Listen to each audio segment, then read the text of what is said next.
From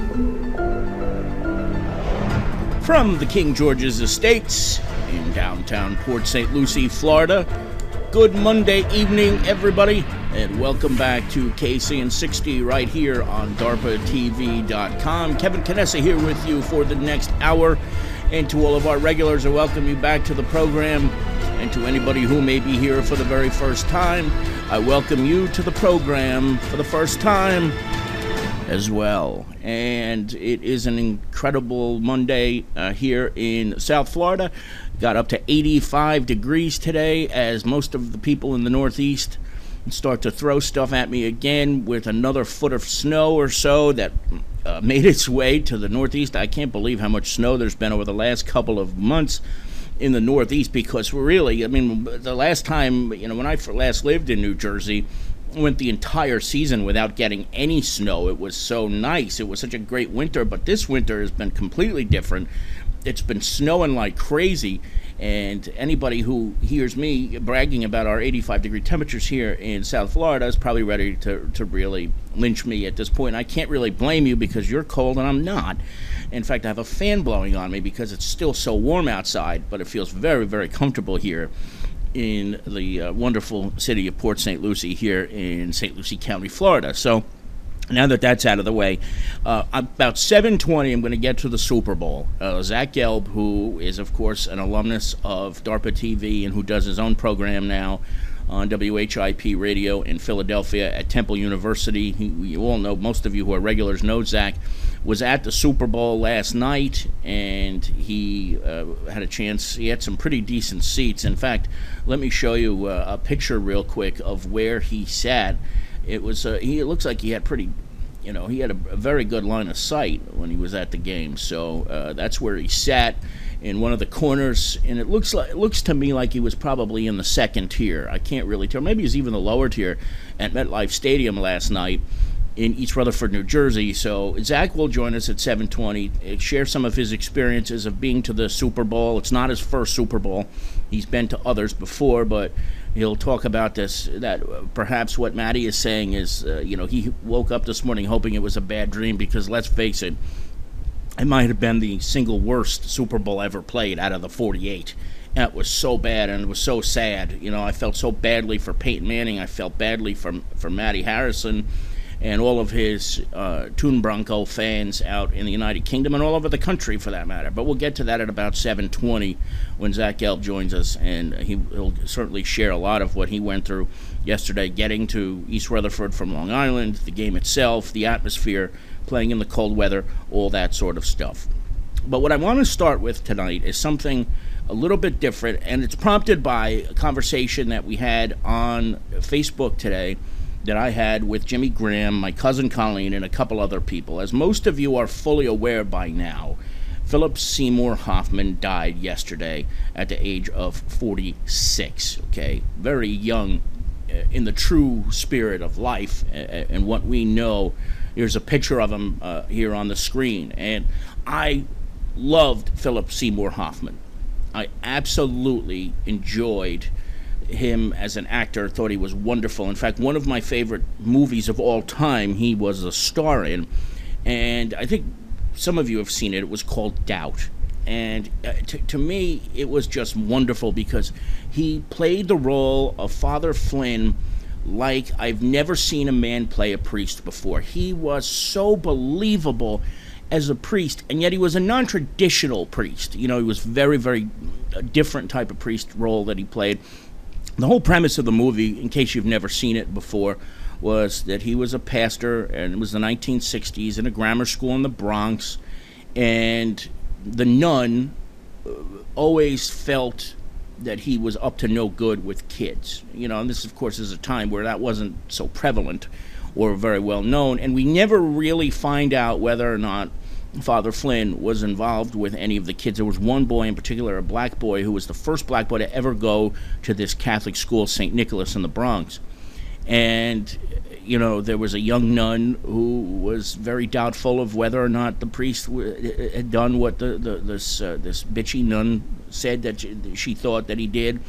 Meryl Streep played the sister, who was accusatory and was just brilliant. But Hoffman brought this role to life. It was just a phenomenal, phenomenal movie. As Ed Bertica said, he's always believable when he plays an act, and that's just how good of an actor he was. When he was in Capote, he was so believable. And I know it's not necessarily because he wrote it, but in the movie Doubt, he gave a homily about gossip. And it was one of the greatest homilies that I've ever heard. And it was in a movie. And I think most of you know that when you go to a Catholic Mass, most of the time, the homilies are pretty bad. I mean, there's just something about Catholic priests. They just don't know how to give good homilies. But this was probably the best fake homily. A sermon, Bertica, is the same thing, basically. It's given after the gospel is read. A sermon or a preaching, but in Catholic Church they call it a homily. And this is about gossip, and I took a clip from the movie that I want to share with you because it was that good. Take a look at this. It's about gossip. A woman was gossiping with a friend about a man she hardly knew. I know none of you have ever done this. That night she had a dream. A great hand appeared over her and pointed down at her. She was immediately seized with an overwhelming sense of guilt. The next day she went to confession. She got the old parish priest, Father O'Rourke. She told him the whole thing. Is gossiping a sin? She asked the old man. Was that the hand of God Almighty pointing a finger at me? Should I be asking your absolution, Father? Tell me, have I done something wrong? Yes, Father O'Rourke answered her. Yes, you ignorant, badly brought up female. You've borne false witness against your neighbor.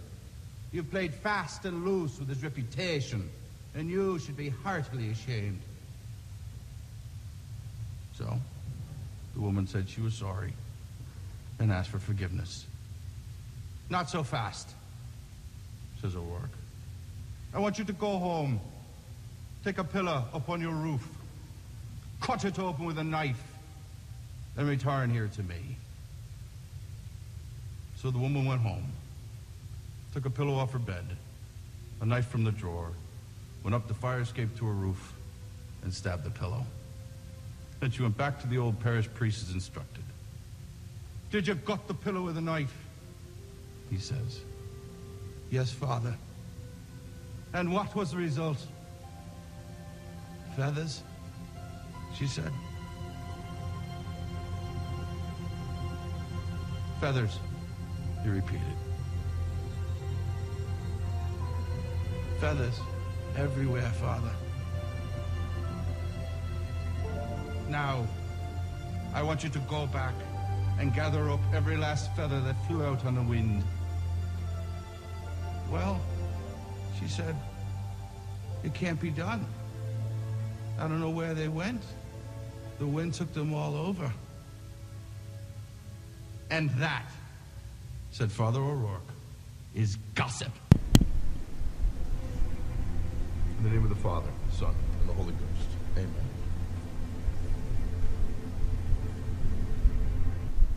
When I first heard that a couple of years ago, I got chills because it was so accurate.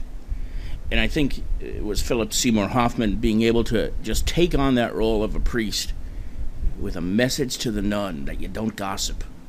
And when you do, it's like the feathers of a pillow flying around. It's uncontrollable. You can't stop it in its effect. And I think that I enjoyed it so much because of my years in the Catholic Church, you know, my very close nature to becoming a priest back in 2001. I always wanted to be a priest when I was younger. But I know for sure that the reason I enjoyed it so much was simply because of the way Philip Seymour Hoffman played the role. Now, a couple of things come to mind when I think about Philip Seymour Hoffman and the awfulness of his death. 46 years old is just entirely too young for anybody to lose their life. But the reports today were really somewhat troubling, and that when they went in to find him, the police, after his assistant reported him dead, they found 50 glassine bags of suspected heroin That's a lot of heroin. And 20 spent, used hypodermic needles in a cup. And the first thing that came to my mind about Philip Seymour Hoffman, when I learned about the fact that there were that many needles in his house and there was so much drugs in the house, was how could that assistant or somebody not have known what a deep, deep problem Philip Seymour Hoffman had at that point in time? Why did it take the assistant walking in to find him dead before people knew, publicly at least, that his problem was as great as it was? Do you mean to tell me that there was nobody out there who knew that he had a problem? Do you mean to tell me there was nobody out there that knew that he was shooting heroin on a regular basis? I would think that that assistant probably knew, and probably had a sense that at one point or another he or she was going to walk in and find him dead if it was that bad. If he had 50 bags of heroin in the house and 20 used needles. He's been shooting and doing this for a long, long time. But this whole concept brought an argument on my Facebook page in the last 24 hours that was one for the ages, and one that was somewhat troubling, and one that was somewhat, I don't know, I would say that perhaps got out of control. Okay, now let me set this up here. Okay, Jimmy Graham is here, and so is my cousin Colleen Slane. She is here. Okay, Dawson. And the premise of the conversation that was spiraling was that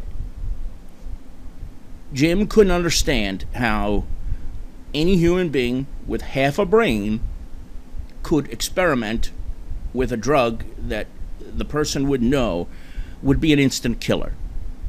It could be an instant killer, and was in this case, I would say. And I think that's fair. Okay, I think it's fair to have that premise that at some point in time, what kind of, I'm sure I would say it too. I think in many instances, what kind of idiot would take a drug like heroin that could kill you if you take too much of it at once? It's a fair point, okay? But here's the thing.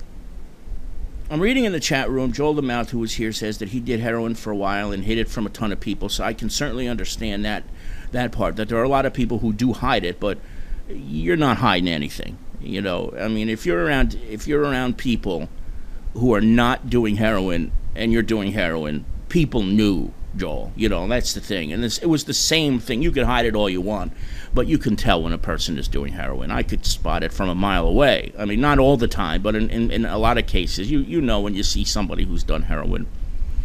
I'm going to tell you a quick story, which I have told before, but two of my uncles, Uncle Matty and Uncle Patrick. Uncle Matty is Colleen's father. Both died from AIDS. And both of them were serious heroin users. Okay? And both of them were pretty damn smart. Uncle Matty was an athlete. Played for Hudson Catholic High School and then Dickinson High School in Jersey City. And had enough talent that he probably could have been drafted in the major leagues. He was that good a baseball player. Same in basketball, too. He had that talent. Uncle Pat wasn't as much of an athlete, but the two of them came from a very solid family, a very strong foundation of 7 children. And it all started to crumble in 1970 when my Uncle Thomas died. He was 21 years of age. Now, we all know that different people grieve very differently. There's just no set standard for grieving.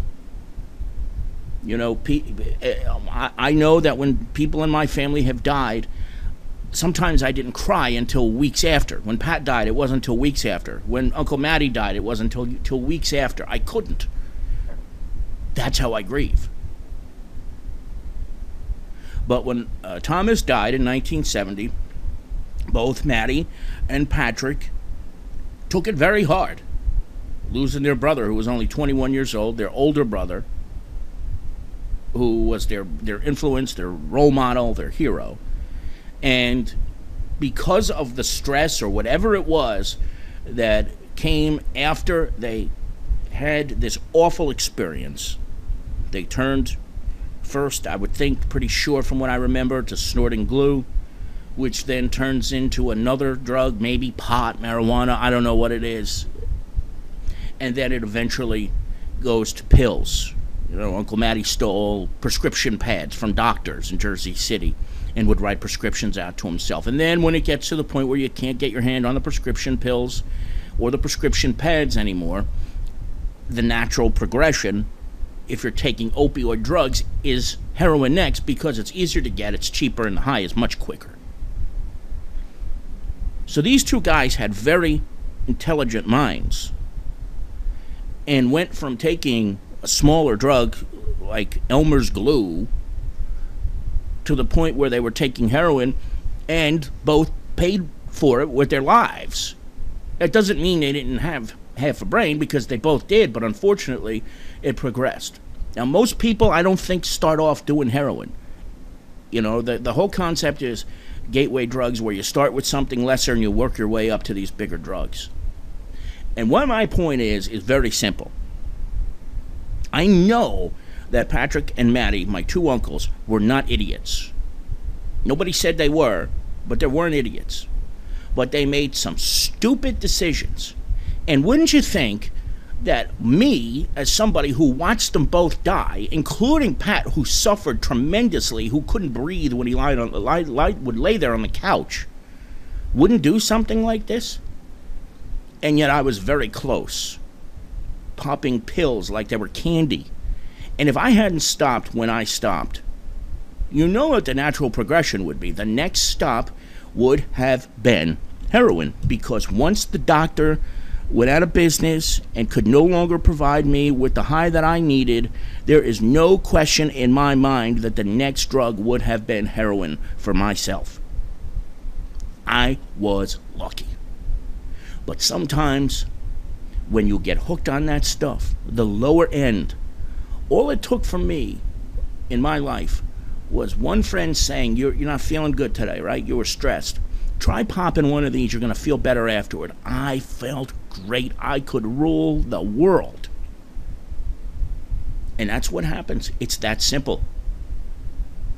You don't have to be smart. You don't have to be dumb. All it takes is that one time. And it's over. You're hooked immediately. And the natural progression is that the more you take, obviously, and I'm not telling you anything you don't know already, the harder it is for you to get that feeling of euphoria. And when the pills no longer satisfy that requirement, it's heroin next, because it fills the requirement. But then, after you take it that first time, you need more and more, and more and more, to the point where you die, like Philip Seymour Hoffman did. Now, I don't think that Philip Seymour Hoffman, by any stretch of the imagination, was a person with a half a brain.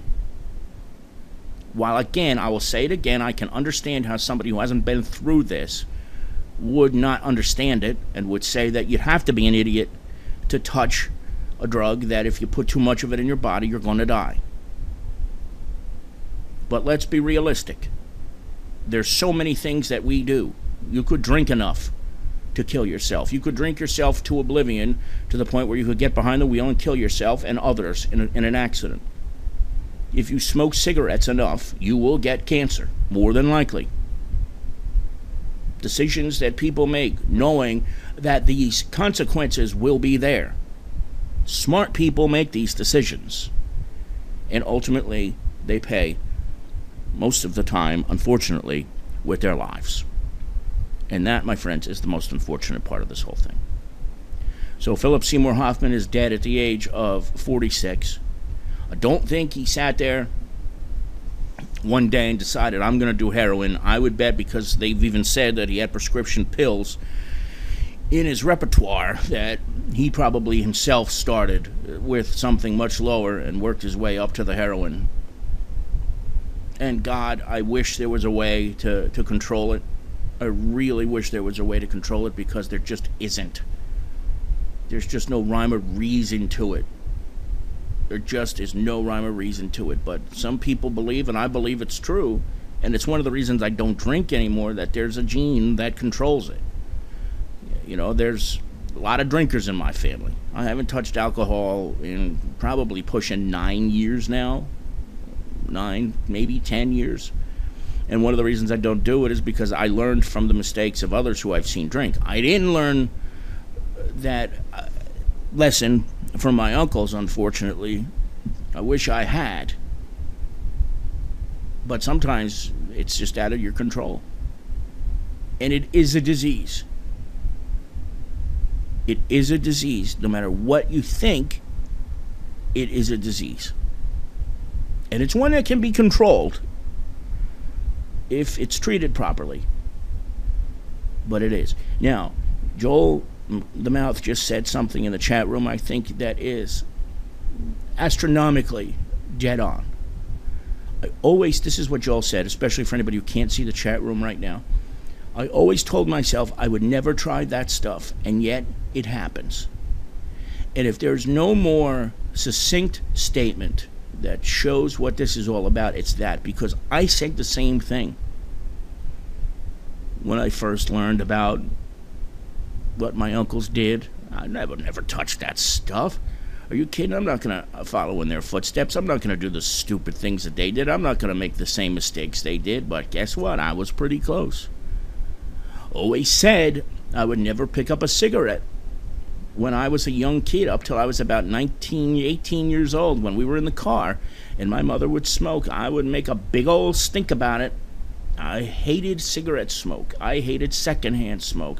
And I was the biggest complainer and bitcher about people who smoked. I always coughed in front of people who smoked outside. You know, that obnoxious person, the anti-smoker.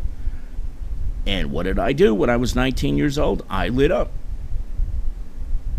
That was 20 years ago. And I haven't stopped.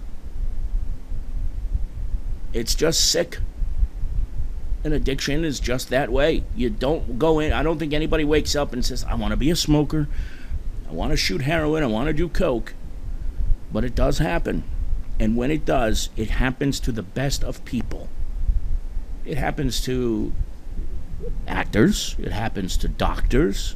It happens to family members of doctors. It happens to priests. It happens to politicians. Every single walk of life. And for each person, the starting trigger, whatever it is different. We all did it for whatever reason we did. But I don't think at any point would I be able to look at somebody and say,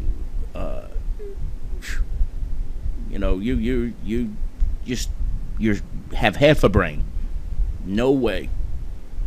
Because some of the most intelligent people in this world have used drugs and have had addictions. My grandmother, this is what Colleen, my cousin, said.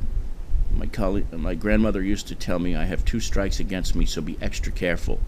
Whether it's drugs or alcohol, both can lead to addiction. Both will kill you. Addiction does not discriminate race, gender, or intelligence. And you put it beautifully. My cousin Colleen. I mean, when you think about it, given what you've been through, you could be just as much susceptible to this as any one of us. Thank God you've never touched any of this stuff. Thank God you set an example and are a leader in this category. Thank God you're the daughter of a deceased drug addict. I'm the nephew of a deceased drug addict, and we took 2 dramatically different paths. You said you would never do it. You never did. I said I'd never do it. I did.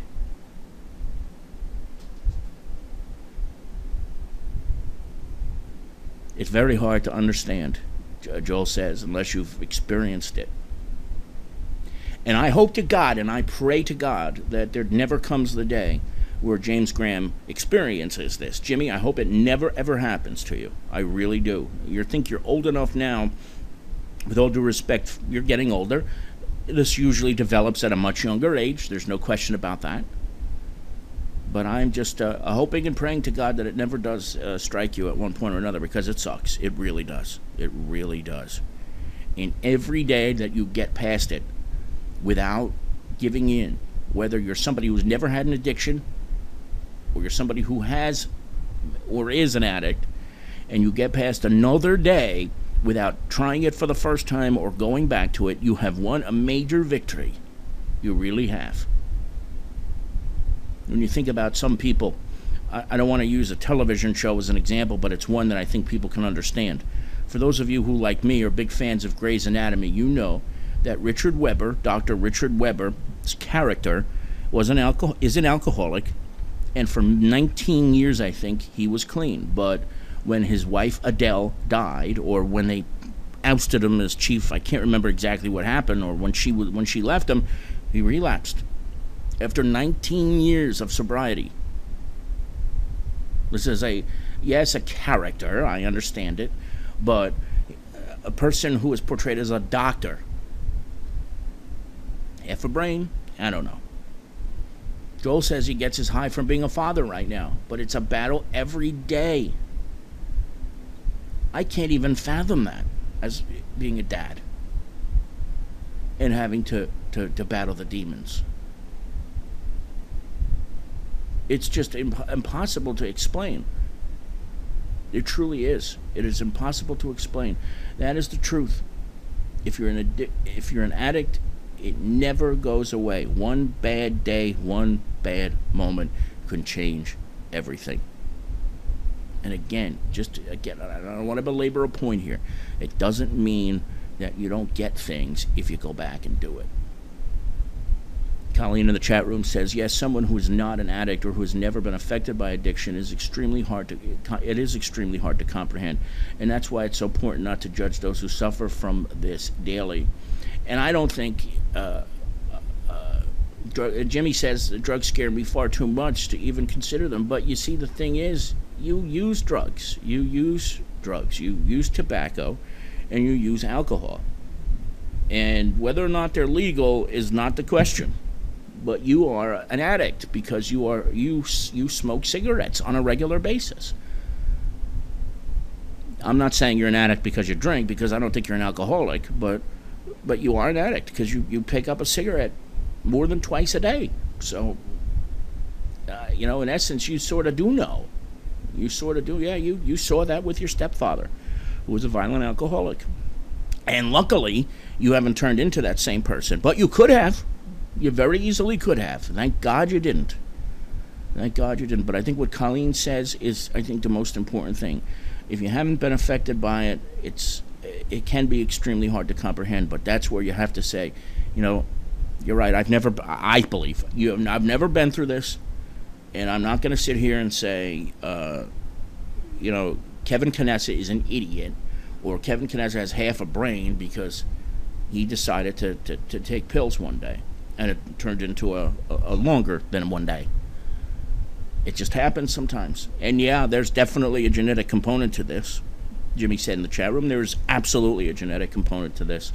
But who knows?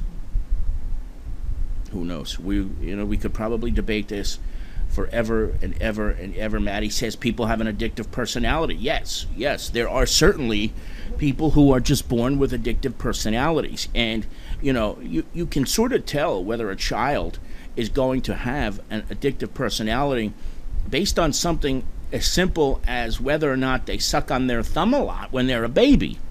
Now, I happen to know one person who used to suck on her thumb a lot when she was a baby, and this is completely wrong for, but that's the truth of the matter is, most of the time you can sort of almost tell at a very, very young age. Very, very, very young age.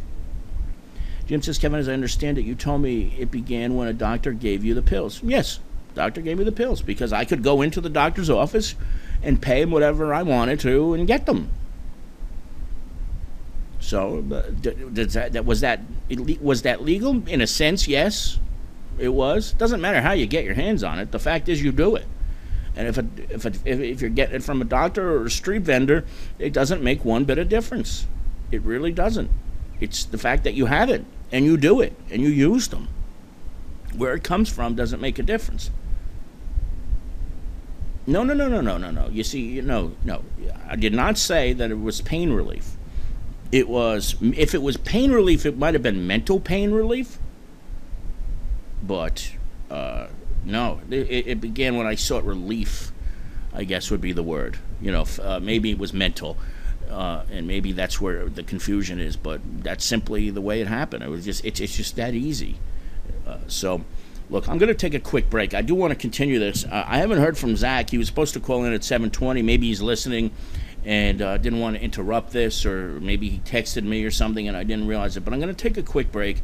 We'll pick this up on the other side. There's a couple of other things I want to get to. Of course, if there's anybody out there who would like to contribute to this, you can do it in multiple ways. You can either click on the lips if you have a webcam and come on the air with me, or you could also call me, and I'll give out the number on the other side of the break where you could join in the conversation if you don't have a webcam or if you don't have the app that will work here. So let me take this quick break, and then we'll come back and rejoin this conversation. You're watching KCN 60 on DARPA TV on this Monday evening. Don't go away. Be right back.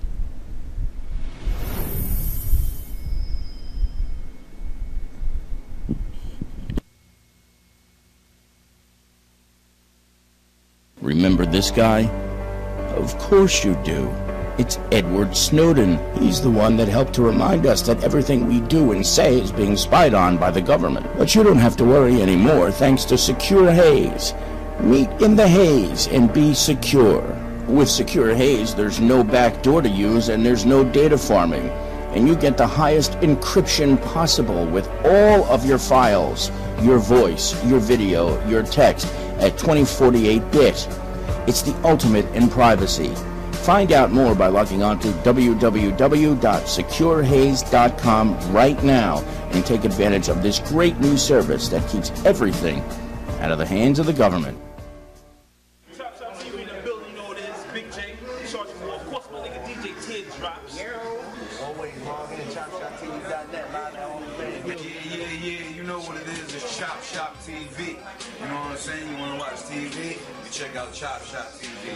It's your boy SP the Ghost, LOXD Block, Chop Shop. Yeah!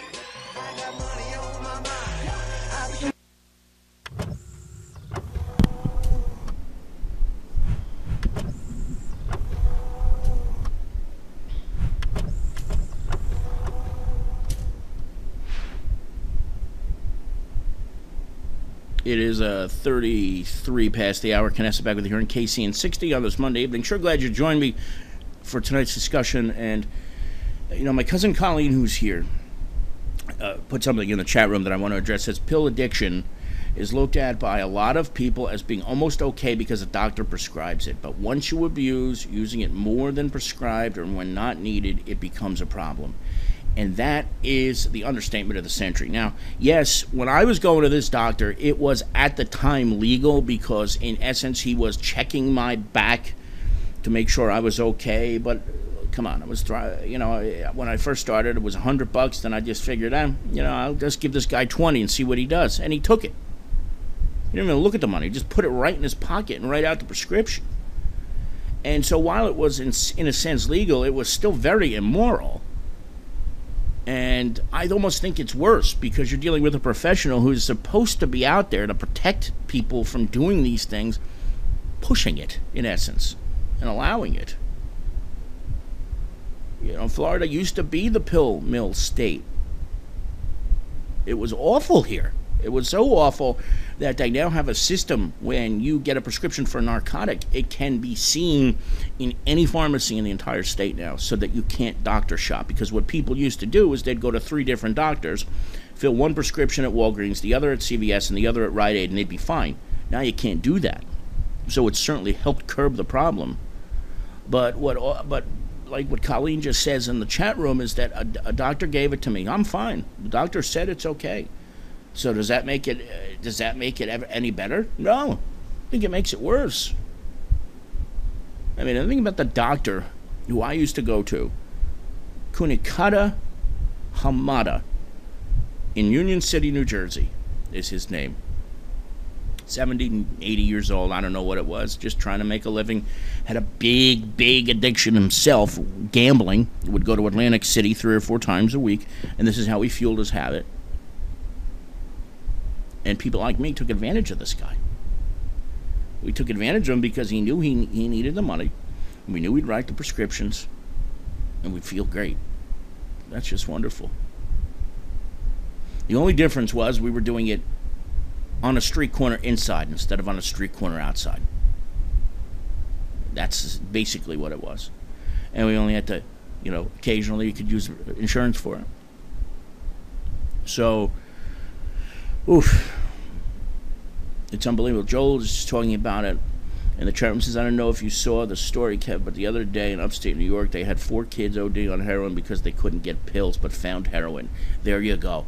That's it right there. I wish I knew about that story ahead of time, but there you go right there. That's it in a nutshell, folks. That's it right there. Kids don't know any better. They can't get their hands on a pill.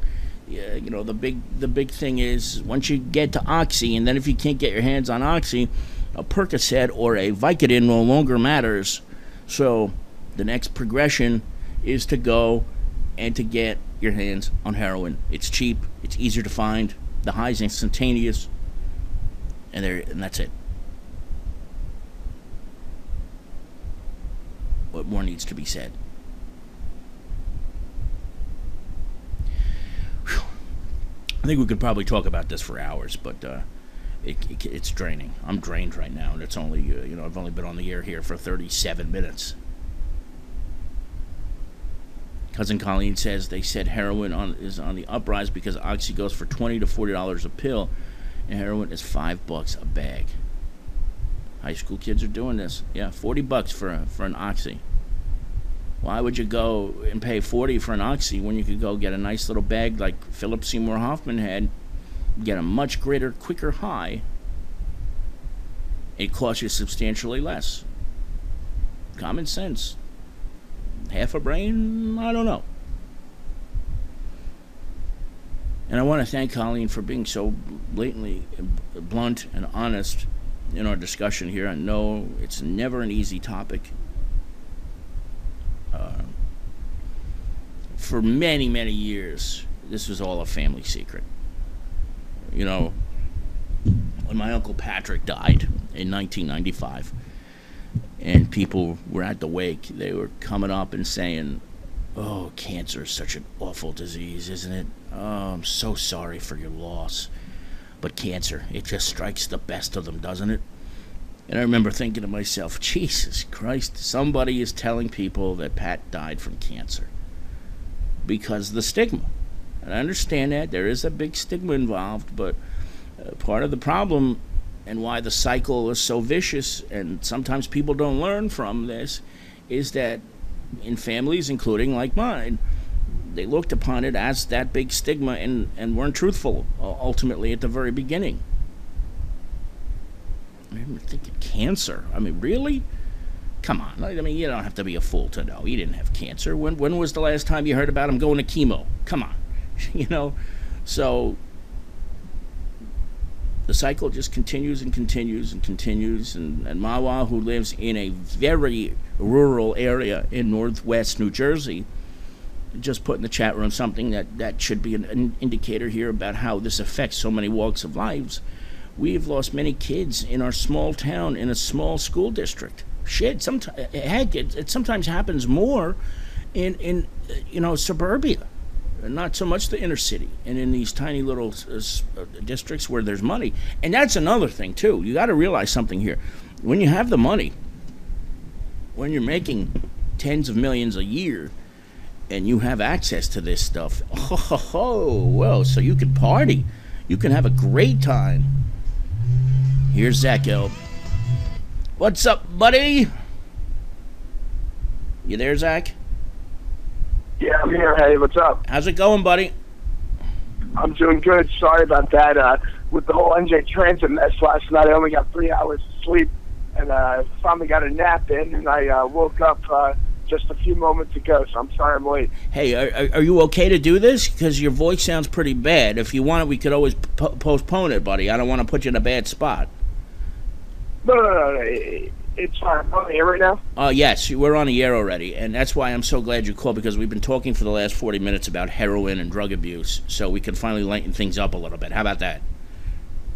Yeah, perfect. Let's do it. Tell me about, you've been to Super Bowls before, not your first Super Bowl by any means, but tell me what this was like being in a cold weather situation at MetLife Stadium in your own backyard. What was the experience like last night, Zach? Well, it was very cool. The NFL, actually, they always win situations. Maybe they have God on the payroll or something like that, because when I woke up this morning at 7 a.m. to get back to Philadelphia, it was completely snowing in New York, as you know, and it's a blizzard amongst most of the East Coast. I look outside Philadelphia right now, and it's snowing, and it screwed up a lot of media, people's travel plans, so a lot of the media will probably complain, but I had Christopher Magdalene Russo on my radio program today, and he wasn't a fan of the Super Bowl in New York. He thought a lot of the events weren't that great. I disagreed with that. I really liked the cold weather Super Bowl in New York. They got very lucky on the weather, but hey, let's be real here. If maybe they could get it every 7 years at a cold weather Super Bowl, but a lot of people, and the majority from what I'm hearing, is they want it on a neutral playing field, and they don't want weather to be a factor. But I really liked the job New York did yesterday, and New Jersey. The only bad thing that I could say about it was the transit was an absolute mess, and a big reason because of that was when we were talking to security guards, is the NFL, they took away a lot of the parking from the host committees and such, and they changed up a lot of the normal routes of the way people travel. So we actually, after the game, they made us stay in the stadium, those fans, for an hour and even more, and then you still had to wait 2 or 3 hours until you actually got on the train. So what time did you wind up getting back in Long Island for a game that ended about 10 o'clock? Well, I actually stayed at a friend's house in New York City, so the commute for me was even shorter, if you think about it, because you go from NJ Transit right to Secaucus, and then from Secaucus right to Penn Station, if you ever travel to the MetLife Stadium. And the game ended right, like you said, about 10 o'clock. We stayed there for about an hour and a half after the game, seeing the players running on the field and stuff. And then we left, and we didn't get home. I didn't get to eat dinner because I wasn't paying $25 a meal at the stadium until probably 1:30 almost. Wow, that's stunning. But John Minko today was on with Mike Francesa, and he said that he thinks it's because they just weren't prepared with enough trains to get people the hell out of there. Do you think that was a fair assessment? Maybe. The trains, they said they were going to run every 5 to 15 minutes. It was much longer than that. But from when people usually go to MetLife Stadium or any other stadium, they don't restrict any way you get there. They take away a lot of the parking, which forced people to take the train, and they put up these barriers to make it a single file motion. And let's be real, people usually come from all different angles, and they tried to get it more under control, but it just made the wait time a little bit longer. And when you entered through 6 or 7 areas, and for pre-screening and security, because hey, we want to be safe inside of the game, so that slowed things up a little bit. But a lot of people complained about NJ Transit on the way there. I got to the stadium and through for a Super Bowl within an hour, which is fantastic for a normal fan. And on the way back was the only problem I had encounters with. But I expected that. Hey, if you have to wait a little bit, it sucks. We all get it. But at the end of the day, the actual game, they got very lucky on the weather. Yeah. And I thought they had some parties on Thursday and Friday. I thought they did a great job in New York. I was very impressed. And New Jersey, besides the transit problems, other than that, I really thought New York hit it out of the park. We're talking with Zach Gelb, WHIP Radio in Philly, Temple University's Philly's #1 college radio station, of course, an alumnus of DARPATV.com. And Zach, the game itself is often, I don't know, I look at the conference championship games as opposed to the Super Bowl, and I've always felt that the atmosphere in the Super Bowl is less rowdy and intense and exciting because you get the corporate types that go to the game. What about the atmosphere during the game itself? How was that in compared to other Super Bowls you've been to? Well, the Seattle Seahawks fans are one of some of the best fans, if not the best fans in the NFL. They came out in masses last night, and they were absolutely spectacular, even before the game. I'm talking about 4 o'clock. They're at the stadium, and they're going nuts.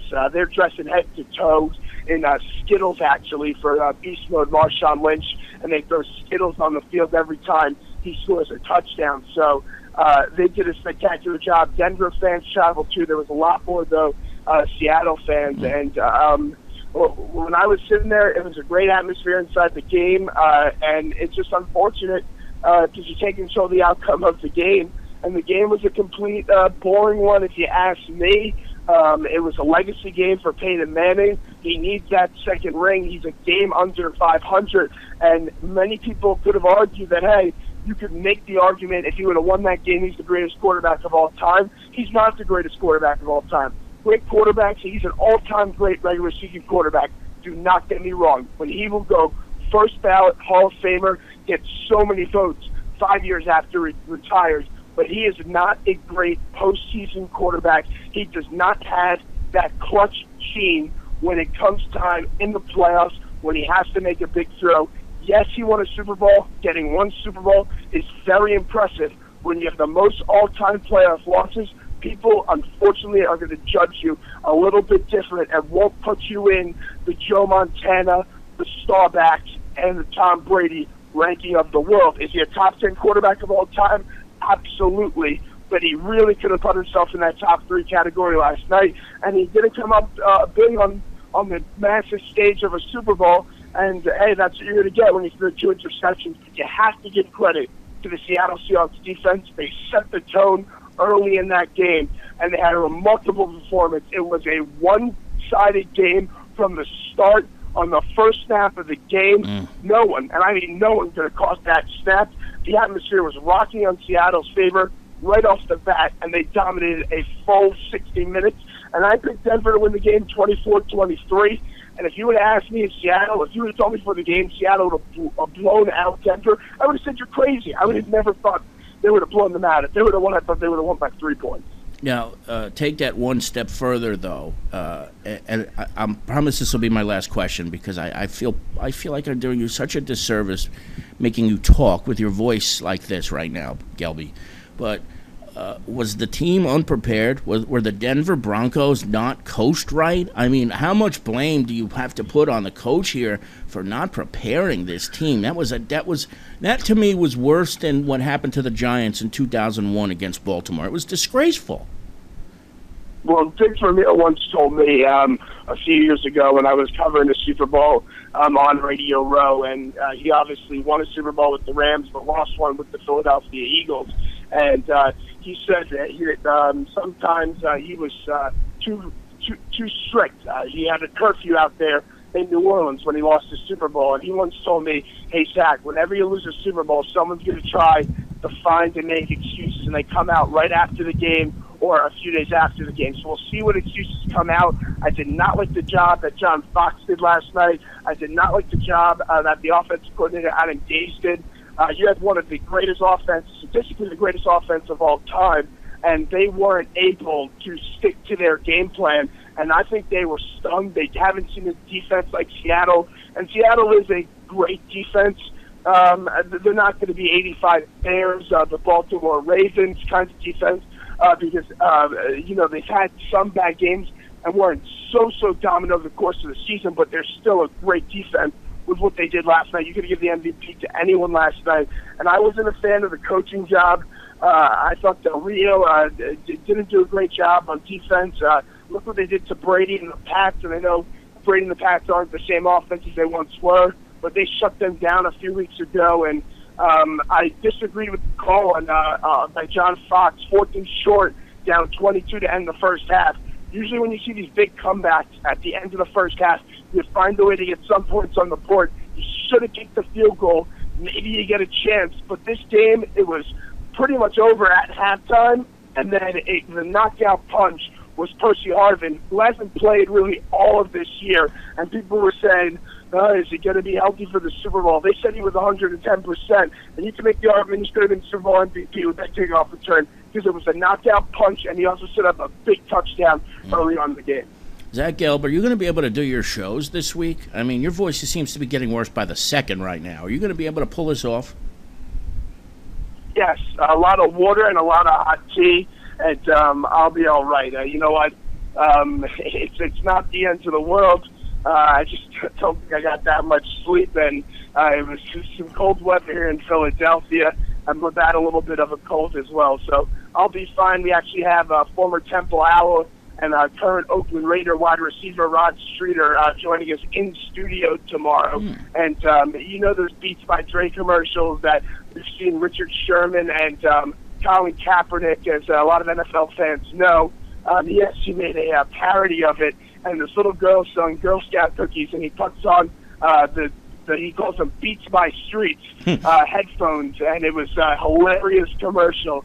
So I'll have a little bit of fun with that, talk some Temple football with them, and of course recap the Super Bowl. So I was a little rusty today on the air with my voice. I pretty much lost it by the end of the show, but we gave you 2 great interviews today with Matt Dogg and Nico Kudavides, who plays for both the Seahawks and the Broncos. Last thing on the way out, let everybody know how they can hear your show and where and when to find it, Zach, because there are a lot of people here who remember you from your DARPA days.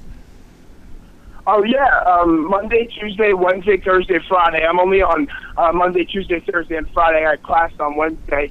You can download the iHeartRadio app on your mobile devices or tablets, or even on your TuneIn application as well. So you can listen on the go, or you can go to whipradiotU.com. That's WHIP radiotu.com.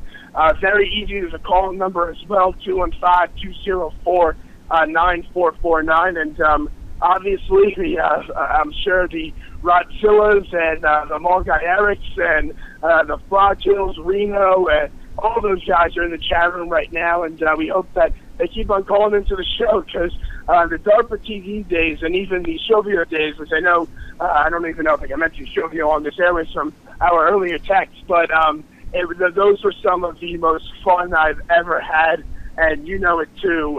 That was a really great network. Started with the pro side as Sid and Leslie Gold really all started it off, and then boom, we come back on the amateur channel, and I actually thought the amateur channel was better than the pro side sometimes with the content and the creativity, and you got to give credit to Big J for bringing back the network.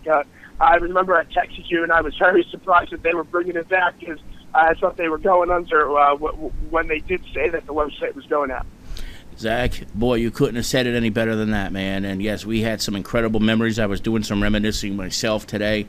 And with your voice as it is, I can't thank you enough, and how tired you've got to be for giving us about 20 minutes tonight. And I just hope you feel better, brother. And it's always an honor and a pleasure when you're on board here with me. It just makes the show better whenever you're here.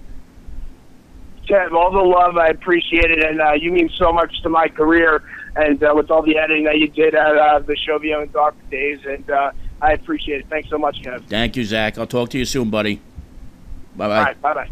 There he is, the one and only Zachary Lazarus Gelb, who was 15 or 14 years old when he did his first show years ago, and now here he is. He's pushing 20, and pretty soon he's going to be old enough to drink, and pretty soon he's going to be old enough to buy lottery tickets. Well, I'm sure he's old enough to buy lottery tickets now, and you know, the next thing we're going to hear is Zach Gelb is getting married. I mean, so, and then he's taking over for Mike Francesa on WFAN, so that's unbelievable. Anytime I hear the kid's voice, it's mind-boggling. But you know what? It was so painful to hear him talking like that. The poor thing. That's gotta suck. But that's what happens when you talk for a living.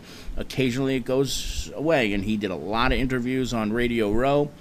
Jimmy Graham lost his bet because he did not say Radio Row once in that entire interview, and he did not really he didn't name drop, which is something that he normally does, right? I mean, come on, let's be honest. Zach would say the same thing too. He loves to name drop, but he didn't do that really once. So always great to have Zach on the airwaves when he gets a chance, and you know, it's just amazing to watch that kid grow up. You know, when you see somebody who's got talent. And he's got it, and I don't care what anybody says. It has nothing to do with his father. I mean, yeah, I'm sure his dad gets guests periodically, but he's he's very aggressive. He really, really is aggressive, and he goes out there and he gets these guests on his own, and he does a kick-ass job. It's always a pleasure to have him on board here on KC in 60. It is about, let's see, what time? Oh, geez, it's 56 past the hour. I can't believe. The funny thing is that Matt Morello, who is here, and who is a student at Comac High School, they didn't even know each other. You guys did not know each other. When Matt was a freshman, was Zach's senior year, and they didn't even hear of each other. And here was Zach, doing his show here for all these years, and these two never once had any kind of connection with each other. But it must be a pretty damn big school if you could go an entire year and not meet somebody like that who was a senior. And you would think, most freshmen look up to seniors, so you'd kind of like even have a sense of who he was. 2,000 kids in the school, I guess that's a little too many. Now, I'm almost out of time, and I really wanted to go through some of these commercials from the Super Bowl, so I'm going to hold off on most of them until tomorrow's program. But before I get into just this one commercial that I want to show you tonight, I do want to say a thanks to everybody for the discussion we had for the first 40 minutes of the program. My cousin Colleen was here, to Jimmy and to Joel for some great input here. It's one that we could probably go on and on forever, and I'm sorry that we just kind of cut it off the way we did, but it was just a sign of Zach calling, so we had no other choice really to do it. The truth of the matter is, it's pretty... we could probably do 4 hours worth of this. We really can, but I just want to say thank you, especially to my cousin Colleen, who I love and miss very much up in Jersey City. No, Patterson, sorry, when I say Jersey City, I guess I just have Jersey City on the brain. Thank you so much for sharing so many wonderful things. And thank you to Jimmy, too, because we did not, scream and yell at each other, call each other idiots, block each other, or anything like that. But we could have, and we didn't. So, see, Jimmy, I'm growing up. Even though, you're silly with some of your comments, Jimmy. Woodland Park. That's right. It's no longer West Patterson. It's Woodland Park. How stupid. Oh, jeez. My brain's in 1,000 different areas. The one commercial I do want to show tonight, though, from the Super Bowl is this one, because I can't wait for May 5th.